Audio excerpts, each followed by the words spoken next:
Paranormal Karen, she's so spooky. Paranormal Karen, funny too. Paranormal Karen, she's so spooky. Oh, and did I mention she's funny too? Yeah, cha-cha-cha. Hey everybody, welcome to Paranormal Karen.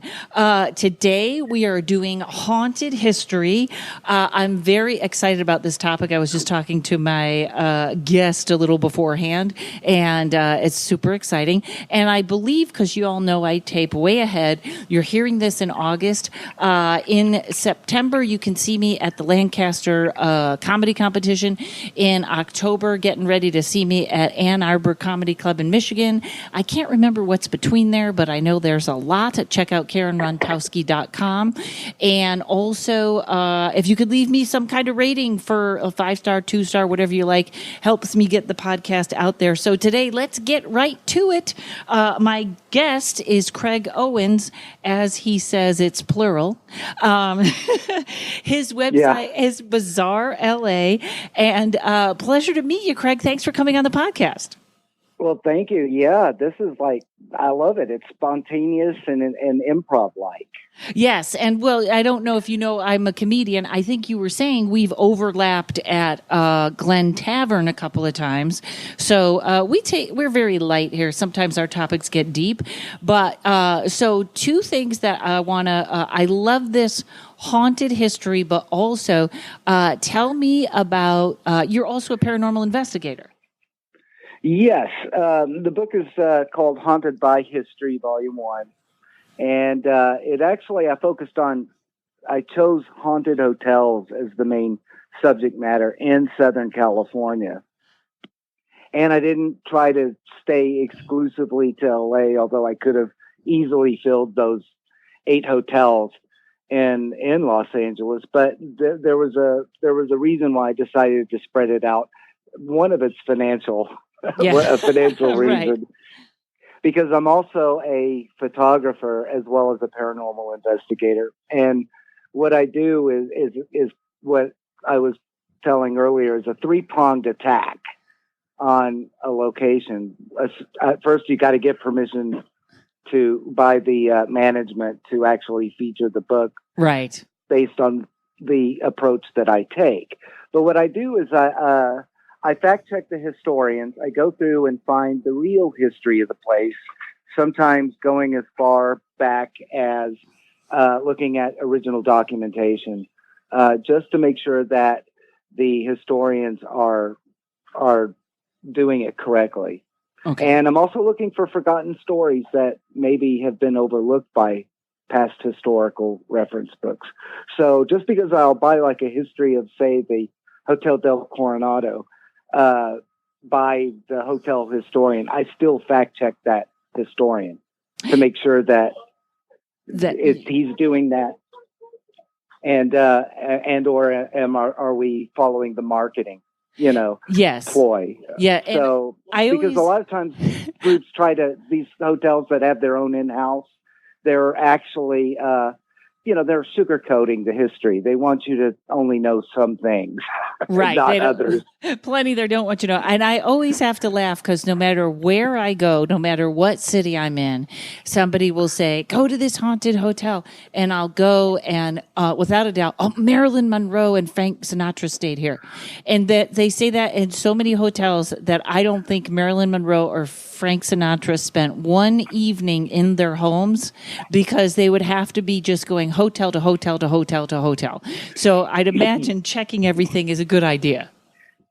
Yes, and that's one of the things that I do is I do look for the celebrities, some reference to a celebrity there, because a lot of places, Marilyn Monroe, I mean, she didn't live long enough to stay in all of these places. Right. I mean, she died at 36. Give the woman a break,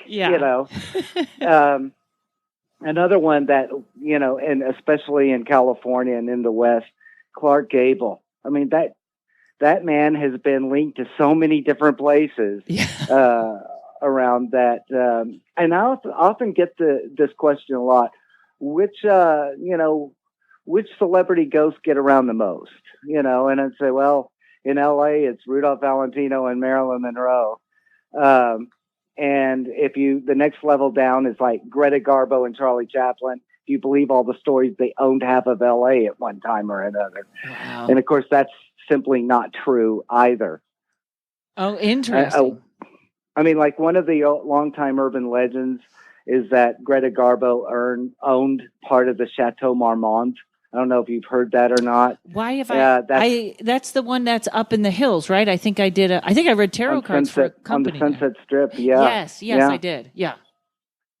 That's not true. Oh. The story of Charlie Chaplin owning the Culver Hotel and losing it in a poker game to John Wayne, absolutely not true.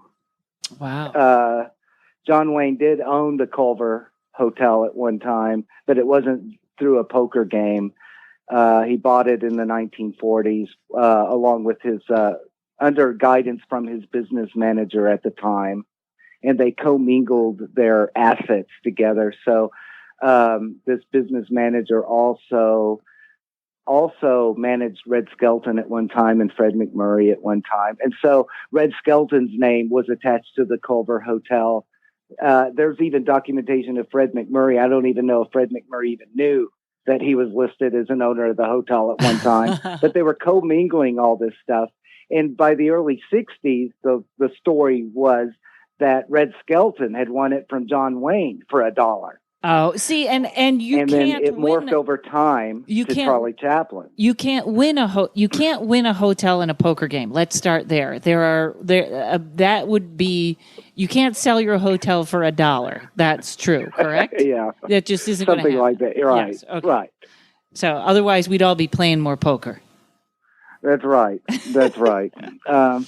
So all of this is not true, but there is the real story, in my opinion, and this is the case that I have found, is that the real stories are actually more interesting than the urban legends. So that's one side that I do, is I fact check the history and make sure, are there records of these celebrities actually staying here? I try to do a search on deaths. For instance, at the Hotel del Coronado, everyone talks about the ghost of Kate Morgan. You send these psychics there, and that's what they always pull up. Oh, I'm channeling Kate Morgan. It's like, that's the only ghost that haunts there? Wrong. I mean, I'm not even sure she is the ghost there after doing the historical research. But there were over 30 deaths between 1890 and, say, 1984. There were over 30 deaths, and some of them were just as weird, to me at least, as Kate Morgan. And tell us Kate Morgan's story of the Dell. Okay, Kate Morgan, that is the one ghost story that the Dell has finally embraced. It spent most of its history trying to deny that it was haunted. But Kate Morgan was an actual woman that checked in on Thanksgiving Day in 1892, and she acted very peculiar. She had virtually no luggage on her.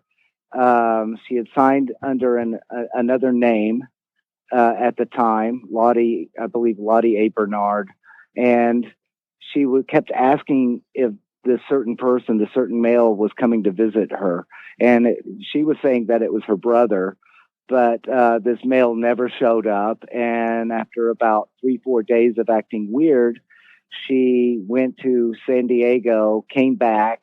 And then the next day they found her dead on the steps going down to the beach.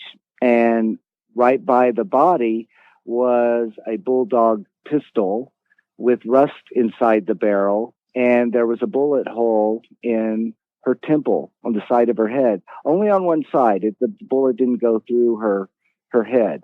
So there was no exit wound. And the coroner was called, and a sheet was laid over the body for over an hour before the San Diego coroner's office showed up.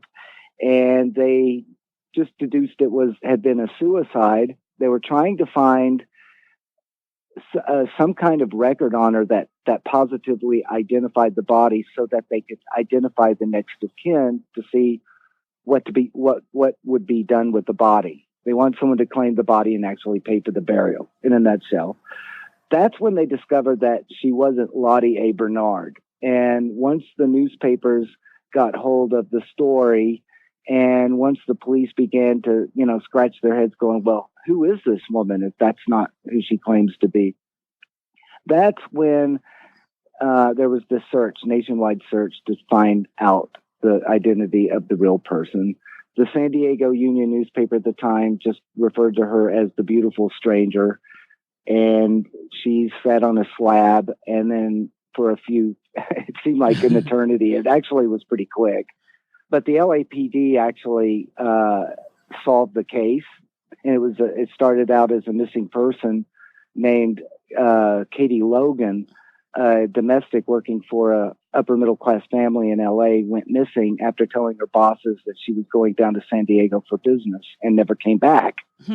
Once the police arrived, checked through the woman's luggage, they realized, hey, she's not Katie Logan either, So they were able to identify the person as Kate Morgan.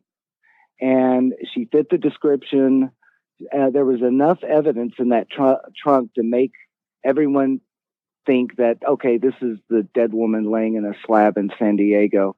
So they identified the next of kin for Kate Morgan once they determined that this has to be who this person is. And the next of kin just cabled back saying, bury her and send me the bill. Wow. And so they buried her in an unmarked grave, and it stayed unmarked for almost 100 years. It now has a marker, and the next of kin paid for it, and the story quickly went away and was forgotten. But there was still a lot of loose ends and a lot of mystery. Did they really get it right? What's odd about it is no one ever identified the body. No one ever went down to San Diego, looked at that body and said, okay, that is Kate Morgan. Even the employers in Los Angeles, they were asked to go down there to identify the body. And they were like, no, it sounds like her. Wow. And what year was this? 1892, end of 1892. We do things a lot differently now, but back then it was kind of loose. But no one ever questioned whether it was suicide or not.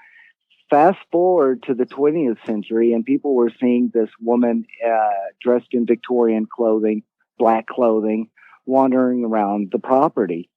And so what was weird about it is that around this time, word was breaking out.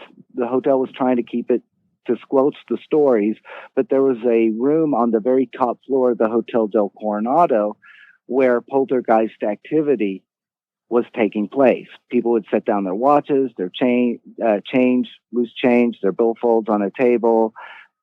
These objects would move. Sometimes they would levitate. Sometimes they'd be thrown against the of this room. Lights would turn on, turn off. Drinking glasses would implode. Stuff of this nature was going on in this room. And the hotel was deny. And then this historian in 1983 decides, I'm going to solve this mystery. I'm going to go back and look into the archives, the historical archives, and I'm going to find out who's haunting that room. So he pulls up the story of Kate Morgan, and he embellishes it immediately, this history professor in San Diego. And it made its debut in San Diego Better Homes and Garden, the Halloween issue in 1983. And I figured you'd appreciate that. It went viral, and suddenly everyone picked up on this story, and Kate Morgan was the ghost. Until about 1988, 1989, when someone fact-checked the historian, another author, and he determined that wasn't the room Kate Morgan was in at all. What were some of the embellishments? Oh, that she was with child, and that she had aborted the child during her stay at the Hotel del Coronado. That story still is very fresh in people's mind. A lot of people will tell the story and retell the story, adding that detail. It's possible there are some suspicious activity among, that Kate Morgan exhibited while alive. However, there was no autopsy performed on the body. Yeah. And no So, evidence of that happening. Therefore, yes. She What they did is they found some. She didn't keep the receipt from the abortion, I guess. Well, they were thinking it was self-inflicted. They found some pills in her possession that were used for that, as well as treating other ailments. And there was a point during her stay where she fell in a bathtub and got her hair wet, and somehow or another that was a big deal at the Hotel del Coronado. And so they had to send people up to towel her off and make sure she's all right. I don't know what the bathing habits were of Victorian women back then, but for some reason it alarmed everybody that she had dunked herself in the bathtub. Interesting. And aside from that, that's really all that you go on, other than she was telling people she had stomach cancer and wasn't long to live, but no one knows for sure whether that's true or not either, because again, there was no autopsy. Now, the gun that they found next to her, I know nothing about guns, but does that seem odd that it wouldn't go all the way through, or is it not a powerful gun, or? Well, that's another thing. Because there was no exit wound, it started a bunch of conspiracy theories.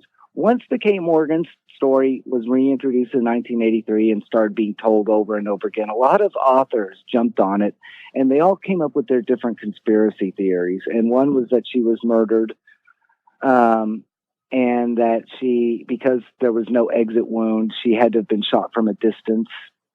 And so whole big theories have been, compiled over the years, suggesting that maybe it was her husband that she was waiting for to show up at the Dell, not her brother, and that the husband did show up. They got into an argument. He shot her in the head and made it out of San Diego. Again, no evidence whatsoever that this ever took place.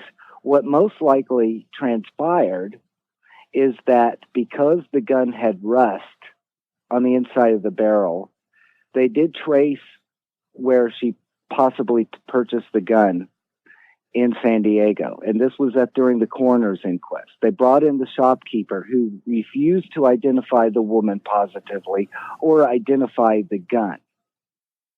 But it was pretty much a given that he was the one that did it. Odds are that he sold her a gun with rust in the barrel. He knew it and didn't want it copped to it later. He also might have sold her some old cartridges. And old cartridges would possibly not leave an exit wound. Okay. All right. But, and so, wait, so they think the gun guy shot her? Or just sold her the weapon? The gun guy sold her the weapon, and that was it. Okay. She came into town on her very last day of being alive, and they were able to deduce that she went to 2 stores. One store, she purchased a gun. The other store, she tried to purchase bullets, but they didn't have bullets for her. They got the timing weird in the coroner's report because it looks like, if you read the coroner's report verbatim, it looks like she went to buy the bullets first and not the gun. But if you look at the time, the estimated time of arrival at these places, it's much more clear that she bought the gun first. And so it's possible that the person that sold her the gun may have just given her a couple of charges saying these may work, these may not work. You might want to check, such and such store up the street and see if they've got any bullets. And that's probably what she did. And when the other store owner didn't have bullets for that model, she just took her chances with what she had. That's the best and most logical explanation for how Kate Morgan died. Okay, so kind of a story about a crazy lady that came in and killed herself, and that just blew up. It just became, I guess, the legend that people love about the Dell, huh? Yes, and once the Dell, once it made it out and once it went viral, the Dell was had a very hard time trying to deny anything anymore. They had to admit that, yes, there was a woman named Kate Morgan, and she did, die on the property grounds in 1892. And what was interesting is that, like I said, this was attributed to the wrong room that she had stayed in. The poltergeist room had nothing to do with the real Kate Morgan. This was discovered in about 1988, when this other paranormal author, who was a loose cannon attorney, he died not long after he published his book, but he got that one fact right. He got the correct room that Kate Morgan had stayed in, which had never had any reports of paranormal activity prior to that, by the way. But as soon as he published that room suddenly became haunted. Wow. And so, but you said there's been plenty. Well, I know because I travel for a living, and I know suicide in hotels is all the time. Yes. If you could find a hotel where someone didn't commit suicide, you'd be lucky. It would have been a failed hotel, right? So are there better stories than the Kate Morgan story? Oh yeah. You know what? Actually, hold on one second. Hold those stories. We'll be right back because, and I don't know why maybe we're going to talk an hour on the Dell, but this is a really great story. Hold on one second, folks. I'll be right back. I have a new favorite thing. It's my ring from Copper Case Jewelry. I did a show in Colorado, met a wonderful young man named Casey who told me he made crystal jewelry. So I'm in. That's all I had to hear. He makes raw crystal jewelry using copper electroformulist techniques. Do I know what that means? No. I don't even know if I'm pronouncing those words correctly. All I know is I love the final product. It has become my favorite ring. And I know you're thinking, crystal ring, that sounds kind of clunky and sharp. Is it going to be heavy, or is it going to get caught on my sleeve every time I put my coat on? Absolutely not. It is the most delicate, perfect size ring. I even wear it through yoga, and it's uncomfortable to wear jewelry in yoga. Not this. You got to check out Casey's pieces. Go to @29 Copper Case on Instagram, and you can see all his new work. You can also email him if you want something special at 29coppercase@gmail.com. Check it out. I know you're going to love it. Okay, so what are some of the other curious, you might say, deaths that happen at the Dell? And by the way, they are not really into this, or kind of. I thought I saw they did ghost adventures. I don't think they've done ghost adventures, but they do allow paranormal. I think since my book came out, I've been kind of advocating that they need to do something. Mm-hmm. So I think, and that they need to acknowledge some of the other weird stories that happen there. And my understanding is that they are slowly implementing that. But they've got a long way to go, in my opinion. However, I don't want to be too critical because of all the hotels in Southern California. I actually think that the Hotel Del Coronado does the very best marketing of its ghosts. I mean, they've even got a latte named after Kate Morgan. Oh, well, she became famous, sure. All these years later, the Kate Morgan. Oh, yeah. No, she's in that room, the room Morgan lived in, until she suicided. Uh-huh. That room gets rented out all the time. And when I did my photo shoot there, and I have to get back to that at some point, the other prongs of attack. But when I did my photo shoot there, it was cool. And we did have at least one or two incidences that were head scratching in that room. So I can't rule out that room as not being haunted. But I will say that I'm suspicious that it's Kate Morgan because it seemed like she was pulled out of the dustbins of history and applied to the wrong room. Interesting. And people do that. They I think when they give a story so much energy, whatever, something can happen or something else could be attracted to the energy that people are putting into that room. What do you think happened in the room where they had all the poltergeist activity? Is there a story connected to that? Yes, and that's the question that was asked of this author in the late 80s, saying, well, okay, if Kate Morgan actually stayed in the room you identified, what's up with the room on the top floor? And the author, Alan M. May, he basically tossed a red herring. He did say that in 1892, that room was a maid's closet.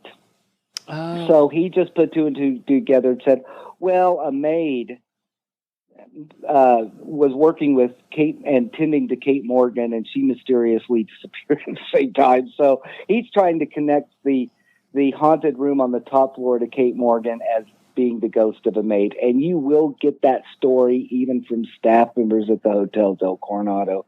I don't believe a word of that story. There's nothing to support it whatsoever. And some of these conspiracy theorists have even gone so far as to saying that the maid was buried in the same grave as Kate Morgan. I mean, it's just, it just falls apart. Yeah, why would you do that? Why would you? Well, it's like trying to add a coat of paint on a sandcastle. You know, you can't do that. It just crumbles, you know, under the weight and the pressure. But a lot of people try to do that. They do that with the Queen Mary. They do that with all these places. Oh, good. They'll take something that's fake, and they'll keep embellishing and trying to make it fit, and then it just distorts it even more. Okay, and I'm dying to talk about the Queen Mary. But first, who do you think is haunting that room? I do have a theory, but it requires actually going and spending quite a bit of time going over records in San Diego, and I'm LA based, so I don't know when that'll ever happen. But those that have bought my book, they can certainly take my lead and go from there. But there was around 1910, there was another suicide at that place, and this one is just extremely bizarre. But it was a very wealthy British guy, and the name's in the book. It's escaped me at the moment, but he was a very wealthy British guy who was the heir to a big fortune in Britain if he would just come back home and claim it. He refused to go back to Britain. He had some kind of stomach problems, but he was trying to make it on his own as an inventor. And he also was an avowed woman's hater. And he was living at the Dell, and every night he would go to the rock wall and sit and watch the sunset. One night he went there and he didn't come back. Everyone noticed he was gone by the morning, so they went to search, and they found him lodged in the rocks dead. They thought that he had gotten stuck and that the weather conditions, and the rising tide had killed him. Mm-hmm. However, some morbid curiosity, some looky-loos at the Dell started going, oh, let's go check out the place where the dead guy was. So they started checking around, and in one of the crevices on the rock wall, they found a revolver with 2 shots missing. And so they turned that over to the police. Then the police decided, oh, well, maybe this guy didn't die of, conditions. We better open him up and take a look. And sure enough, they found on his chest a bullet wound, and there was no blood. So that, either the ocean had washed it away or whatnot. But what they were able to determine is that I had already given clues. He had fired 2 shots from his revolver, but only 1 shot in his chest. What he did is he checked to see if his gun was working. So he fired 1 shot out into the ocean. And I guess because he was a neatnik, he had taken a kerchief and had wrapped it around the barrel of the gun and aimed it at his chest and pulled the trigger so as not to leave a lot of blood. All right. That seems like a lot of extra preparing. So when they went into his room, and that's where you have to look, is what room did this guy stay in?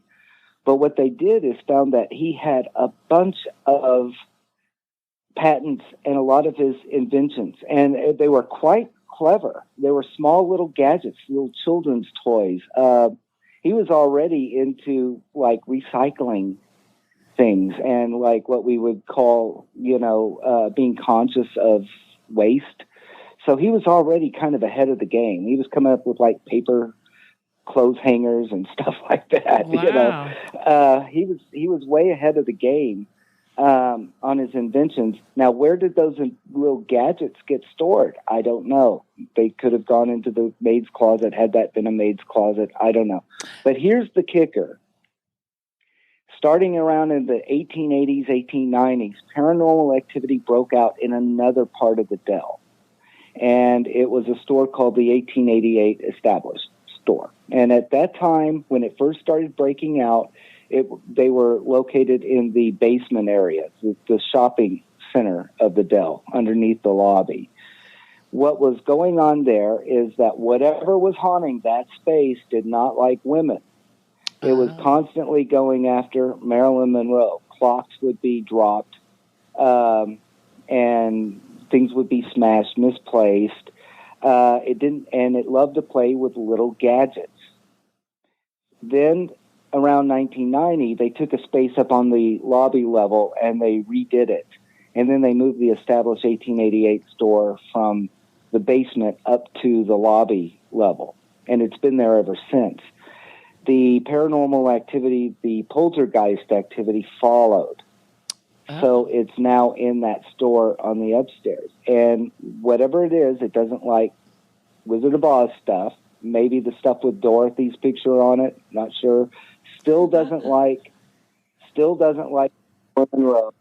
And there was an incident that happened not too terribly long ago where a bunch of people were in the shop and a pair of binoculars suddenly just levitated on their own, and people saw it and went screaming out of the store. And then there was another incident where there was like a Chinese checker game and a couple of marbles disappeared. And by this time, the store manager and some of the clerks are well aware that there's a ghost that comes through here, regularly. So they'll just blame it on the ghost, and sometimes they'll talk to the ghost. Well, these marbles disappeared for a good long time. And then one day, the store clerk came, looked at it, and saw that the marbles were put back in place mysteriously. So she commented something to the ghost, well, it's about time, it's about time you return it, stop taking things or whatever. And then suddenly this perfume bottle flew off the shelf and flew towards her head. It didn't hit her, but it crashed close by, and that shut that employee up real quick. So whatever is there loves gadgets, loves little small things, and doesn't seem to like women. That fits the psych profile of this person I just described, who committed suicide on a rock wall in 1910. Yeah, and your phone just went foggy for a second there. Yeah, I'm back. Okay. They also, that's an interesting, why would he shoot himself in the chest? I mean, I guess that's just one of those odd, that doesn't sound like a way to kill yourself. He was just a very odd person. How could you give up a whole, entire fortune? Right. He was practically royalty of some sort, just very distant royalty, but he was very wealthy. Wow. But he turned his back on all of that. He had been living with a doctor friend of his, and he might have been bipolar. He definitely had a depressive disorder of some sort. And he may have been gay, which at those days it probably was you probably couldn't be outwardly gay. That is also well, he had I think that he had irritable bowel syndrome, so and he also was medicating with alcohol. So there's all kinds of anything goes with when you've got that kind of disorder. But yes, gay certainly popped into my mind, because he didn't have any female relationships of any kind that I could ever tell. Right. And I tried to look into his past. I'm not just satisfied with, what the newspapers say superficially. I try to go back and try to find a history, because I'm trying to create a psychological profile of these people before I even put them up. And discuss them, because the last thing I want to do is start a fake ghost story. Right. So that's why I put all kinds of disclaimers. This is for someone else to take up the mantle, or if I go back for a reprint and I have a lot of time to go through the records, I will go through the records. You can find out what room that person stayed in by literally going to the one of the major universities in San Diego. They do have the old log books where people checked into the Hotel del Coronado. That's how this author was able to find where Lottie A. Bernard, a.k.a. Kate Morgan, what room she literally stayed in.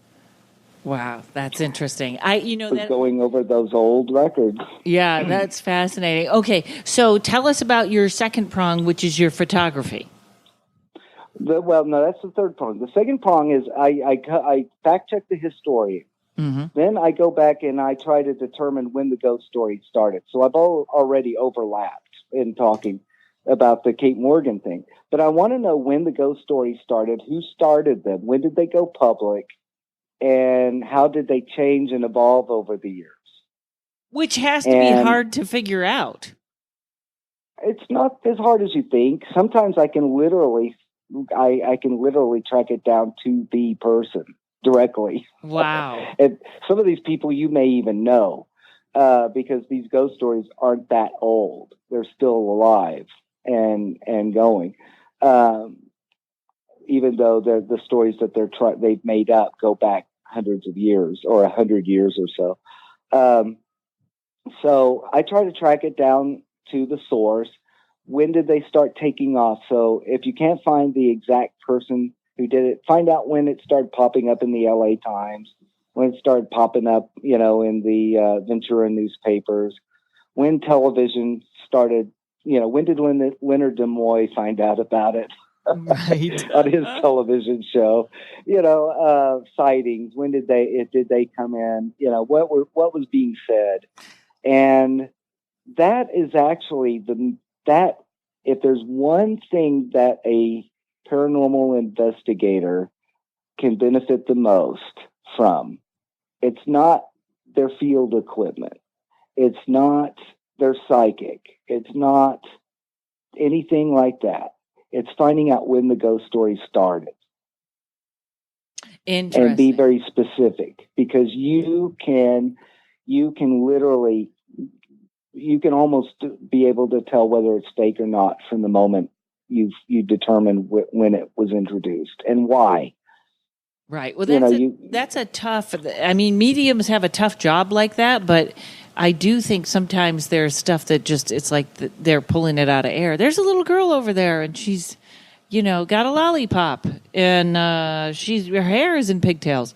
So it's a little bit of both, kind of, where it can go that way.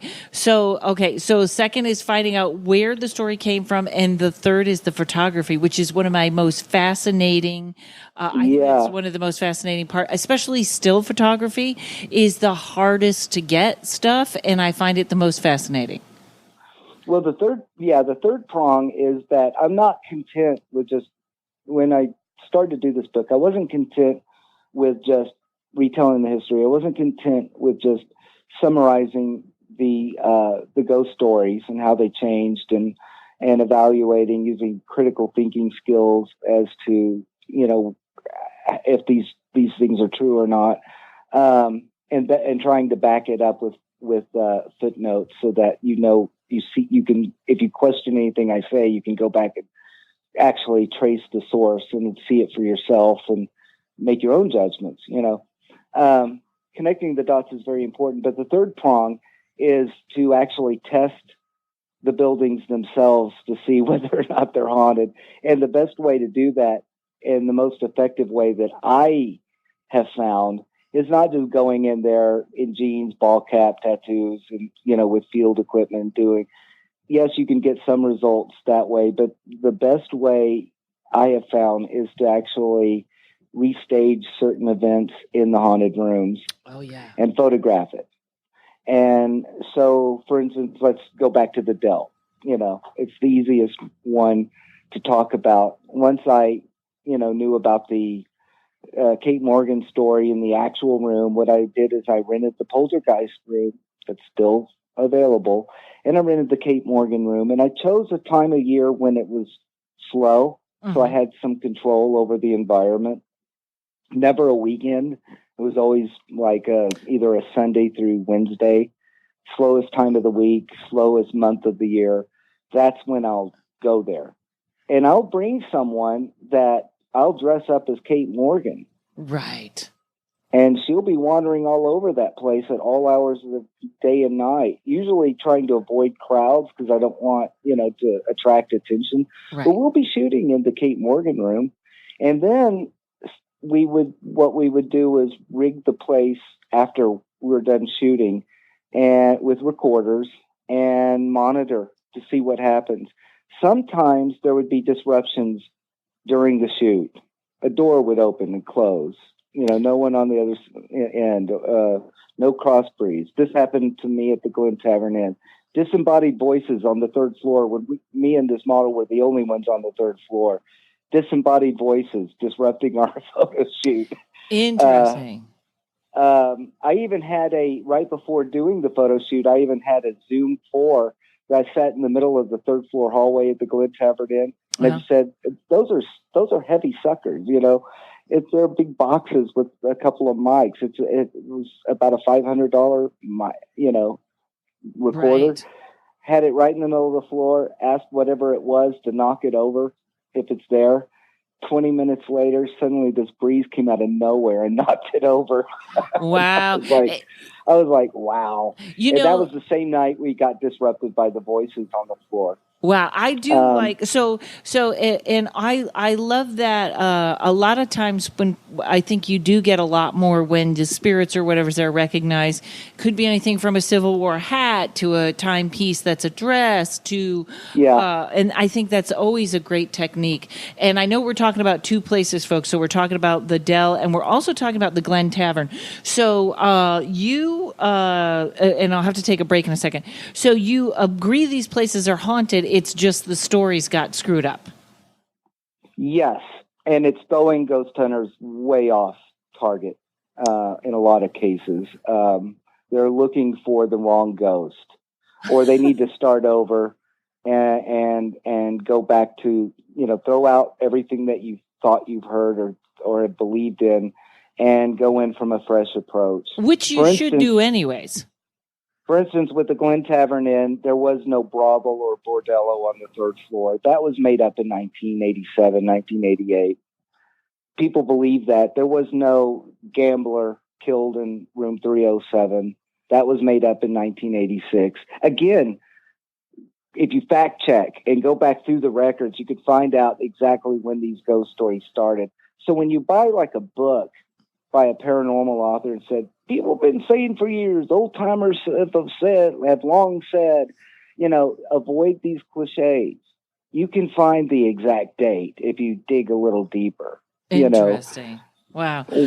I always a red flag always goes off in my head when a book or a story or a TV package starts.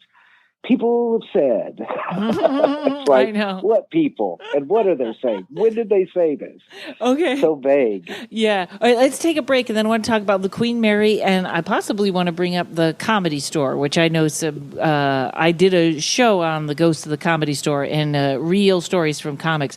So hold on a second, folks. We'll be right back.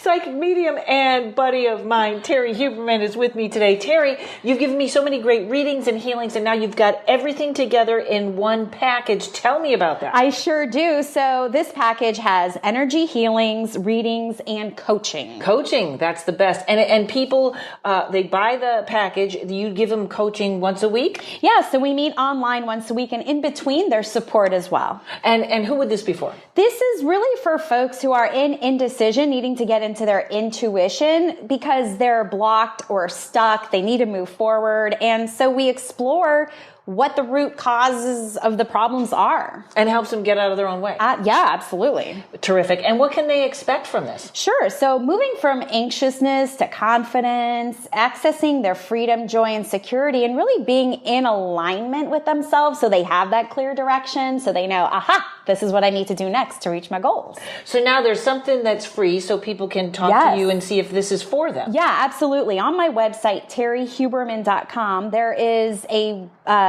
a page where you can click, and it's the intuitive coaching package. And there is a button there that says schedule a free call. So you go ahead, schedule it. We'll get on a call and you can learn more about this program, and we'll see if this is a good fit for you or not. See if there's chemistry. Yeah. Beautiful. It's an odd date. TerryHuberman.com, TerrieHuberman. I highly recommend it, folks. Okay, so let's talk about the Queen Mary, because I have heard many different versions of especially Jackie in the pool. Yes. Well, I need to.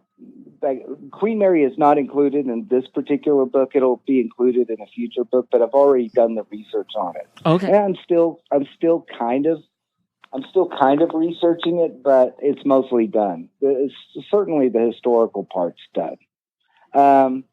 Yes, Jackie, I don't believe is the child's name. That's my opinion. And for folks that you don't know, on the Queen Mary, which does to me seem like a very haunted location, but there's always a lot of people talking about the pool and that it's haunted by a little girl named Jackie. Now, I will say this. I had my friend Brandon Alvis on. And yeah, he's a friend of mine. Yeah, he's good. He's at Ghost Hunters now, the new one. It's good for him. Yeah, And he does have that great clip of what looks like a little girl. There's they were bringing new people on, and the girl didn't know the camera's on. She was swinging it. There is a very clear sort of vision of a little girl, whether it's Jackie or not. That's interesting. So, what did you find about the pool when you researched that? Well, I will tell you this: the Jackie thing the name came from Peter James. A lot of people know who he is. He passed away in 2007. He was in his 70s. He made the name up. He has a lot of people convinced that that's the child's name, but he made a lot of stuff up. And that's been the problem with Peter James. He left a lot of damage behind that needs to be cleared up. I will say that there are ghost children on the Queen Mary. I've been able to trace these stories back to the 1950s. However, in the 1950s, they were seen not in the swimming pool area so much. They were seen on the upper decks. And then they were also seen very deep in the ship where like the food storage lockers were. There would be a ghost child heard down there. Most of the time, people would hear children playing in empty cabins, and so they would call a porter. Porter would open up. No one's in there. Just to confirm that it was empty, because staff would be hearing them.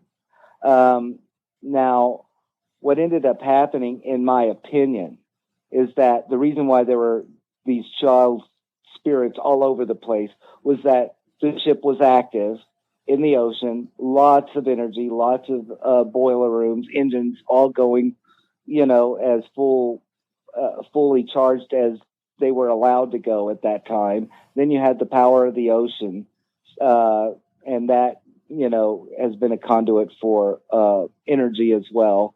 So this gave this allowed the ghosts to kind of go around and be seen and make their presence known or whatnot. But once they docked it in Long Beach and started gutting it, they docked it in 1967, end of 1967, around October, I want to say. And then they took it up and put it, they moved it around a little bit before they permanently stationed it where it is now. Mm-hmm. And they started gutting it, and once they gutted it and cut out a lot of the engines and cut off the main power of the ship, and there was no big ocean underneath it anymore. I believe, the power sections of the former ship, because by that time it was not even a ship anymore, it's a building. I believe that's kind of where the ghost sightings are most active now, and that's because that is the main energized part of the ship still. Right. So that first class swimming pool is close to the engine room, it's close to all the areas where people have claimed to have encountered a ghostly presence. Now, Also, so kids are just in general there, so it wouldn't be one specific. They just came up with the name Jackie and it stuck. Yeah, it could be any name. I've always said, I've always suggested go in there and just call out a name, any name. It'll answer if it wants to answer. Yeah, I had a friend that thought it was something else. She thought it was a pterodactyl or something odd. Where I know that makes the story even better. A ghostly pterodactyl is what she saw instead of a little girl. So, well, yeah, that's I haven't heard that. That's an original. Now, probably can't find that in the history books. Now, in the 1950s, the first class swimming pool was considered haunted. But the reports that were going on back then was that it was a male. And that's what I got when I did my photo shoot and did my thing in the first class swimming pool. I caught a male.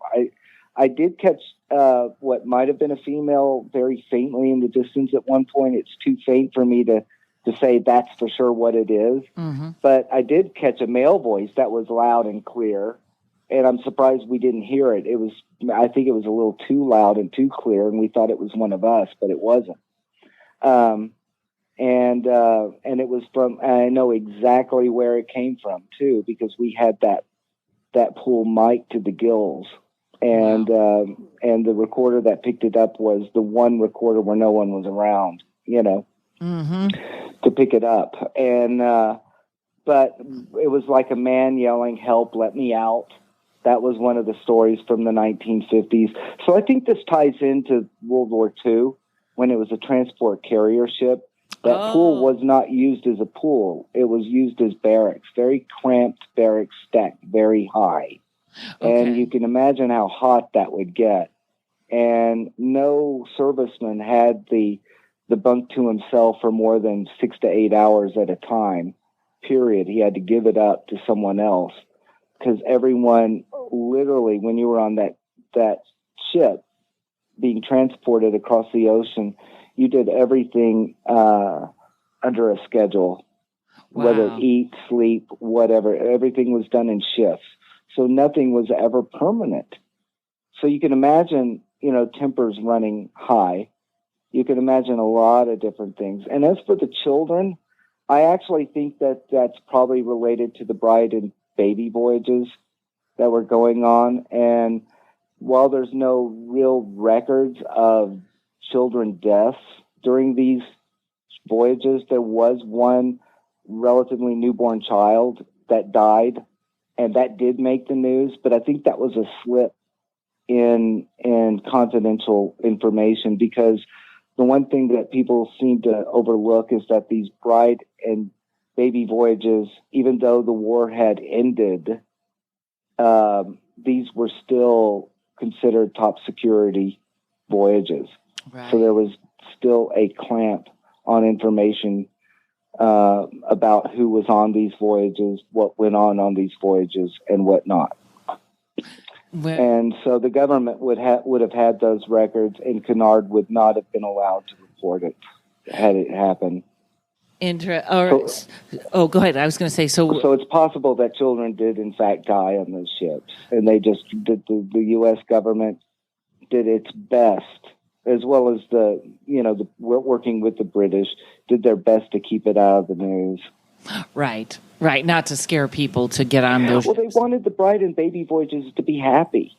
Yeah, and maybe for the most part they were, because there are tons of happy stories about brides and husbands being reunited, the chance to start over in the United States or in Canada, leaving war-torn Europe and all the heartache, Right. But so they wouldn't want to dampen it by saying, 3 children died, but have a nice day. Started out on the voyage and weren't there when the voyage ended. They fell off the railing and no one noticed. Right. Right. Now, do you have anything on the Comedy Store? Although I don't think the Comedy Store has any famous ghosts. I've heard stories off and on. Again, the Comedy Store ghost stories began to go public in the late 1990s. Mm-hmm. And there was a group that came from New Orleans, and they set up shop at the Vogue Theater around 1996, and they started conducting ghost expeditions, charging people $45 a shot. They made friends with the owner of the Comedy Store. Mitzi Shore. Yes. I was going to say Pauly Shore's mother, but, but that would be a disservice. So they made friends with the owner, and they brought in Peter James again, and he came in and screwed that up. But the story that Peter James came up with, if I'm not mistaken, was that the basement at the Comedy Store was a place where abortions were carried out for showgirls, when it was Ciro's nightclub. And he said that he knew this because he could hear the sound of babies crying. And this makes zero sense if you put any kind of logic behind it. Yes, that's right. They wouldn't be it's crying. Like showgirls would be waiting, into their 8th month before having an abortion, and so they're working on the stage up until they're ready to give birth. Is that what Peter James is insinuating? That's funny. It It doesn't make any sense. And Ciro's was such a high profile, high end nightclub, Hollywood nightclub. You wouldn't do that in the basement there. No. I mean, if you're a mob and run club, and you wouldn't do that. No, and there was probably enough bad stuff going on for that place to be haunted that did not need to happen in the cellar. Right. But Peter James said that. And then they used the Comedy Store to test Derek Acorah's psychic ability. I don't know if you know who Derek Acorah is. No. He was the psychic on Most Haunted in Britain. Oh, yes. That the producer busted for fraudulent, for making things up and claiming to be psychic. Right. And but he and Peter James were working together at the Comedy Store, and they actually tested Derek Acorah's psychic ability at the Comedy Store.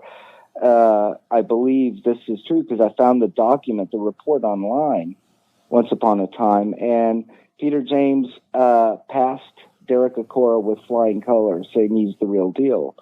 So a lot of the myths and urban legends that came out from this session with this paranormal group.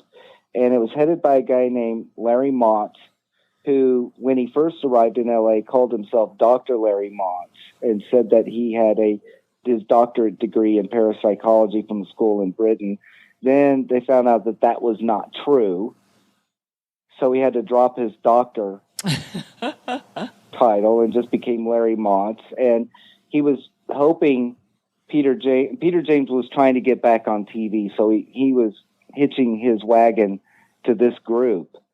And when it didn't happen, Peter James distanced himself and didn't want to even talk about them or even mention them.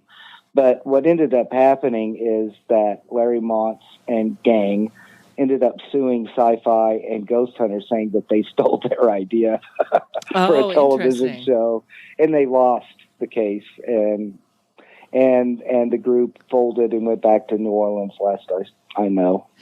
That is one thing, and it's.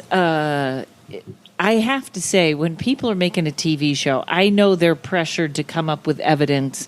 And I don't know any one of them that I would say was 100% real. But that's too bad that some of these things get started, because I'll tell you, my friends that work at the Comedy Store, and I work there every once in a while, their stories are not connected to any one person or an abortion clinic or anything like that. But I will say they have there's a lot of negative stuff around there, and I mean really negative. And then I think you mix that with the energy of performers, which is already pretty erratic and big, and I think you got yourself the Comedy Store is really quite a haunted place. Wasn't there a funny story, a true story about Sam Kinison on stage taunting the ghosts, and in his act, his routine, and he just yelled out in his manic fashion. You hear "turn off the lights" or whatever, and then suddenly all the power went off. Yeah, and inside the club. You heard that story? Yes, and there's some stuff about I can't remember because Carl LeBeau was his best friend about. He would say, "Bend the light." This was later when they were all shutting it down, and they bend the light coming from the spotlight would bend. That's a really good episode. If anybody hasn't heard it, it's called "Ghosts of the Comedy Store," and it's pretty interesting. But yeah, they have no other than I think Blake Clark had another one of just a big face that came up, but it's really not attached to any folklore. But I know that several, Comedy Store is a dark place. And a lot of dark comics come through there, so it could be attached to the place, or people could be dropping stuff off. But yeah, okay. So 2 minutes left. Tell me one more really good that you've debunked, like the Roosevelt or the Hollywood Cemetery, or one more really good, or Forest Lawn. One more good one that has been debunked. Well, you can find this report actually on Bizarre LA. It's .com. But the Hollywood Knickerbocker Hotel in Hollywood, most of the stories are rubbish about, Fred Mertz, the actor from I Love Lucy, dropping dead on the sidewalk in front of the Knickerbocker. He actually died while crossing the street at Ivar in Hollywood, and since the hospital at that time was just a block away, there was no way they could have dragged a dead body up half a block before the ambulance would arrive. There's no documentation ever suggesting that he was brought into the lobby of the Hollywood Knickerbocker. The story about D.W. Griffith dropping dead in front of the chandelier in the lobby of the Hollywood Knickerbocker was made up. That chandelier was added in, I want to say, the 1950s, almost several years after D.W. Griffith died already. And D.W. Griffith did live at that hotel. He had a stroke in his room. He went to the hospital, that same hospital, a block away, and he died in an oxygen tent at that hospital. So he did not die at the Hollywood Knickerbocker. Valentino never danced or rode his horse down from the Hollywood hills and tethered and to dance in a speakeasy. It's completely illogical why anyone would ride a horse into Hollywood to go drink illegal alcohol, and why anyone would let someone do that. But the truth of the matter is that building was built and completed in 1926. The original building owners got into a lawsuit, and it remained vacant and empty until it was sold and converted into the Knickerbocker in 1929. Valentino died in August of 1926. His last year alive, he was barely in the Hollywood area. He was spending most of his time at Falcon Lair in Beverly Hills and New York City, and I think he went to Europe. But, by this time, he was getting a divorce. His wife was living in his Hollywood Hills home, so he really wasn't. They weren't on speaking terms, so he really had no reason to go to Hollywood, if he wanted to. Ride a horse. So, yeah. And then finally, the last thing about that is Joe DiMaggio and Marilyn Monroe did not honeymoon at the Knickerbocker, as the ghost stories insinuate, because her ghost had been seen there as well as Rudolph Valentino's ghost, and all this stuff is made up.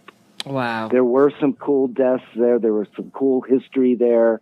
I can't say cool deaths, but there were deaths there. There's some cool history there that is true, like the last Houdini seance. But a lot of the other stuff was made up. However, that's not to say that building isn't haunted. I've heard some great stories, even recently, about some of the hauntings going on inside that building. So I hope to check it out soon. Yes, and my favorite, the Cecil, which they knocked down. Did they knock it down? I heard. I don't know if I thought they were renovating it.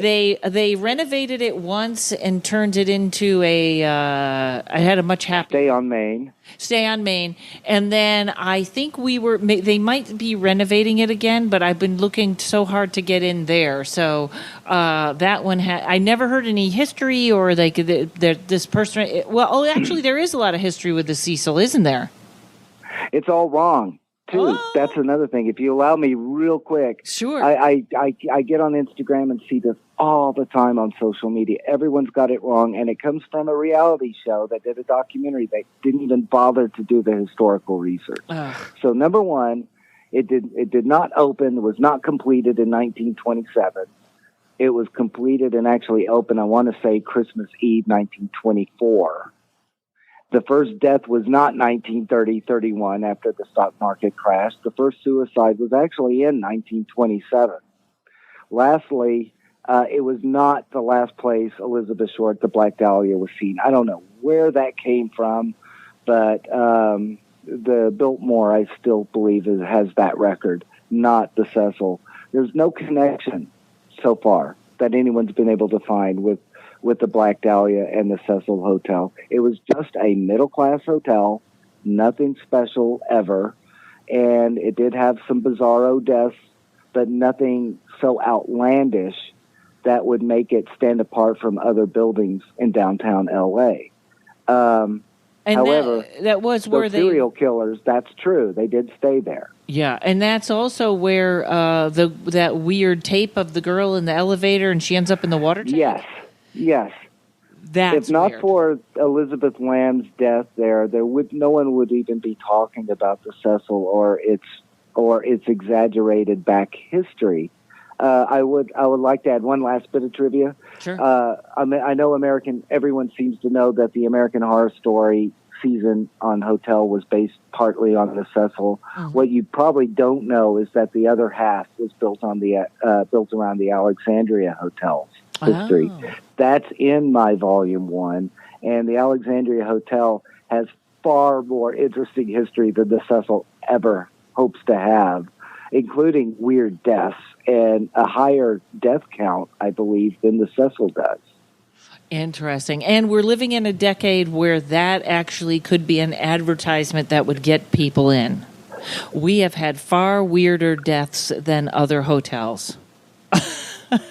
Yeah, well, that's true. That's true. Well, Craig Owens, thank you so much for being here today. Haunted by History is the book. First volume out, second volume coming out soon?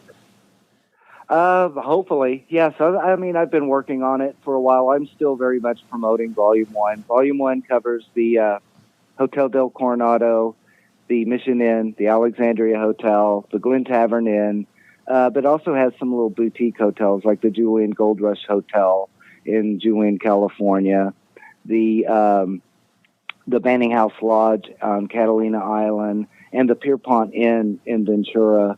A lot of these places won't let shows like Ghost Adventures in, but they liked me, they trusted me, and they let me in. So I'm happy. I'm happy to do that, and I actually help them understand their properties. I think that's what has helped a lot too. Well, thanks, and everybody can see this at bazaarla.com. Yes, you could order the book through there. You can find it on Amazon. I'll sign the books if you buy them through bazaarla.com. And just look for me, on my next speaking tour or ghost hunt or whatnot. You got to get me into the comedy store. I know. And then, at the comedy store, she's a little touchy and she's gone, but they were always a little touchy. And here's the thing about it. So Paulie's got it now, but they put a podcast studio in the cellar. So there's a lot of, I'd imagine the haunting stories have gone up. But yeah, if I ever can get a thing, I will give you a call. They just, they're very weird about it. I don't know, since Mitzi's been gone, if anybody has asked, but maybe I'll be the first and I'll let you know. Well, I think they got burned so bad by the ghost expedition people. I mean, I'm guessing. I don't want to get, in a bunch of trouble for saying something that I haven't fact checked or isn't true. But it was, there was a lot of absolute hooey being told about that place. One of the interesting stories I still haven't heard, haven't been able to corroborate, but I heard that during the Northridge quake, that, you know, all the places along the Sunset Strip, you know, clothes racks were down on the floor, things had toppled over. There was only one glass that was disturbed and it shattered after the quake. Did you ever hear that story? No, that all the chairs were still stacked up and everything was nice except one glass fell over and shattered? No, interesting. I can find out about that. You can ask about that, whether or not that's a true story or not, but that was one of the stories I had heard about the comedy store. Well, that's great. I'll have to find out more. So Craig Owens, the website is bizarrela.com, and the book is Haunted by History. Thanks for coming by, Craig. Oh, thank you for having me. Carl. Pleasure meeting you, too. You too. And everybody, thanks for tuning in. Thanks to Mike at Uno Rising Media. If you can leave me a review wherever you listen, iTunes or Google or whatever the heck. I don't know what am I on. All right, everybody, have a great week. We will see you next time.